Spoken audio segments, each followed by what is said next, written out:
සුබ දවසක් කියලා පිළිගන්නවා SL Metric YouTube channel එකට. අද විශේෂ වීඩියෝ එකක් කරන්නේ.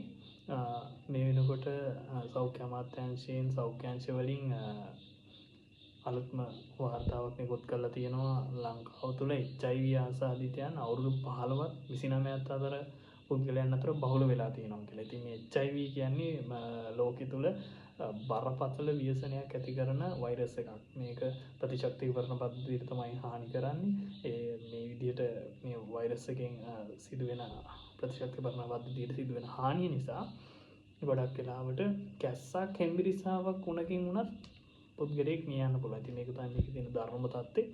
විශේෂයෙන් කොළඹ සහ ගම්පහ ප්‍රදේශවල ලංකාවේ HIV ව්‍යාප්තිය මේ වෙනකොට සැලකිය යුතු මට්ටමකින් වැඩි වෙලා තියෙනවා. ඉතින් සෞඛ්‍ය අමාත්‍යාංශය පෙන්වලා දීලා තිනවා මේක බෝ වෙන්න පුළුවන් ආකාර ත්‍රිත්වයක් ගැන. ඉතින් අපි අද වීඩියෝ එකෙන් බලමු මොනවද කියලා. ඒකම විශේෂයෙන් කියන්න ඕනේ දේ තමයි මේ HIV රෝගියෙක් සිප වැළඳගත්තයි කියලා මේ වෛරස් එක බෝ වෙන්නේ නැහැ. ඒක සමාජයේ තියෙනවා වැරදි මතයක්. මේක සාමාන්‍යයෙන් තරල හරහා තමයි බෝ වෙන්නේ. සාමාන්‍යයෙන් HIV ආසාදිතයෙක් සමග අනාරක්ෂිත ලිංගික හැසිරීමක් ලිංගික ඇසුරක් පැවැත්වුවොත් තමයි ගොඩක් දුරට HIV ආසාදනයක් සිද්ධ වෙන්නේ. ඒ වගේම බුද්ධ සංසර්ගයත් HIV ආසාදනයට බලපාන ප්‍රධාන හේතුවක් වෙනවා. නමුත් මේ HIV ආසාදිතයෙක් සිප වැළඳගත්තයි කියලා HIV ආසාදනීමක් සිද්ධ වෙන්නේ නැහැ. මේ වගේ අනාරක්ෂිත ලිංගික සම්බන්ධතාවයක් පවත්වලා පැය 72ක් වගේ සුළු කාලයක් ඇතුළත මේ වෛරස් එක මුළු ශරීරය පුරාම පැතිරිලා HIV ආසාදනයක් සිදු වෙන්න පුළුවන්. විශේෂම දේ මේක කාලයක් ඇඟේ තිබිලා පසු කාලිනව මතුවෙන්නත් පුළුවන්. නමුත් ශරීරය පුරාම පැතිරෙන්න ගත වෙන්නේ පැය 72ක් වැනි සුළු කාලයක්. ඒක තමයි මේකේ තියෙන භයානකම තත්ත්වය. අනිත් දේ තමයි අවිධිමත් එන්නත් කටු භාවිතය. ඒ කියන්නේ අනාරක්ෂිත එන්නත් කටු භාවිතය. එකම එක්කෙනාට තව කෙනෙකුට පාවිච්චි කරපු එන්නත් කටුවක් තවත් කෙනෙකුට භාවිතා කිරීමත් මේ HIV වැනි රෝගී තත්ත්ව HIV විතරක් නෙමෙයි වෙන රෝගී තත්ත්වත් ඇති වෙන්න හේතු සාධක වෙන්න පුළුවන්. ඉතින් ගොඩක් දුරට රෝහල් වල නම් මේ තත්ත්වය භාවිතා වෙන්නේ නැහැ. නමුත් ටැටූ වගේ දේවල් කරද්දී එකම එන්නත් කටුව කීප දෙනෙකුට පාවිච්චි කළොත් මේක HIV ආසාදනයක් දක්වා පැතිරෙන්න පුළුවන්. ඒ වගේම සැලොන් වලින් කරන එන්නත් වර්ග සහ විවිධ කැපීම් වර්ග සිදු කරනකොට එකම උපකරණය පාවිච්චි කළොත් දෙන්නෙකුට HIV භාවිත කිරීමේ වැරදීමේ අවදානමක් තියෙනවා. තවත් දෙයක් තමයි HIV ආසාදිත ගර්භණී මවකට ඒ සඳහා ඖෂධ HIV රෝගයට අදාළ ඖෂධ නොගන්නා මවක් දරුවෙකුට කිරි දීමේදී ඒ හරහා දරුවාට HIV වැළඳීමේ අවදානමක් තියෙනවා. නමුත් සතුටට කාරණයක් වෙන්නේ ලංකාවේ නම් ඒ සඳහා 2019 වර්ෂයේදී මවගෙන් දරුවාට HIV බෝවීමේ ප්‍රවණතාව අඩු රටක් බවට ශ්‍රී ලංකාව පත් වෙලා තියෙනවා. ඉතින් ඒක සතුටට කාරණයක්.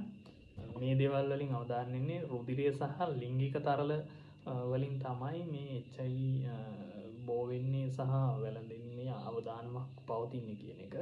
ඉතින් එහෙම නැතුව HIV ආසාදිතයන්ව කොන් කිරීම හෝ සිප වැළඳ ගැනීමකින් මේක බෝ වෙනවා කියන දේ තරම්ම නිර්වද්‍ය කාරණයක් නෙමෙයි.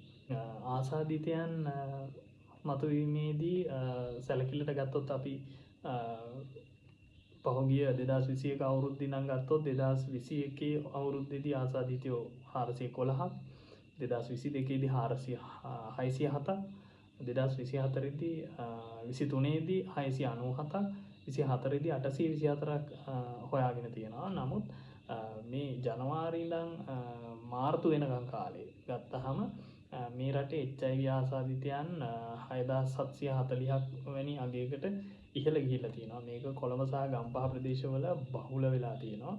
ඉතින් ඒකෙන් 47 දෙනෙකුට මේ 824 දෙනෙක් හඳුනාගෙන තියෙනවා 2024 වර්ෂයේදී. ඒකෙන් 47 දෙනෙකුට මේ වෙනකොට දිවි අහිමි වෙලා තියෙනවා. ඉතින් ශ්‍රී ලංකාව HIV ව්‍යාප්තිය අඩු රටක්. නමුත් මේ පහුගිය කාලයත් එක්ක HIV රෝගය වර්ධනය වීමක් දක්නට ලැබෙනවා කියන එක මේ වාර්තා දැක්කහම අපිට අදහසක් ගන්න පුළුවන්. ඔබ HIV ආසාදිතයෙක්ද එහෙම නැත්නම් ආසාදිතයෙක් නෙමෙයිද කියන එක අඳුර ගන්න.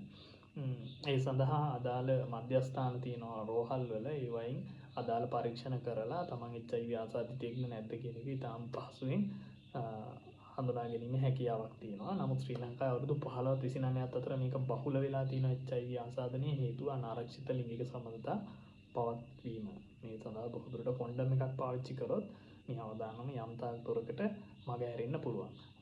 ලිංගාශ්‍රිත රෝග සහ ඒඩ්ස් මර්ධන වැඩසටහනේ ශනික දුරකථන අංකය වෙන්නේ 0700 733 933. ඉතින් මේ දුරකථන අංකයට කතා කරලා රහසිගතව අවශ්‍ය නම් සේවාව ලබා ගන්නත් පුළුවන්.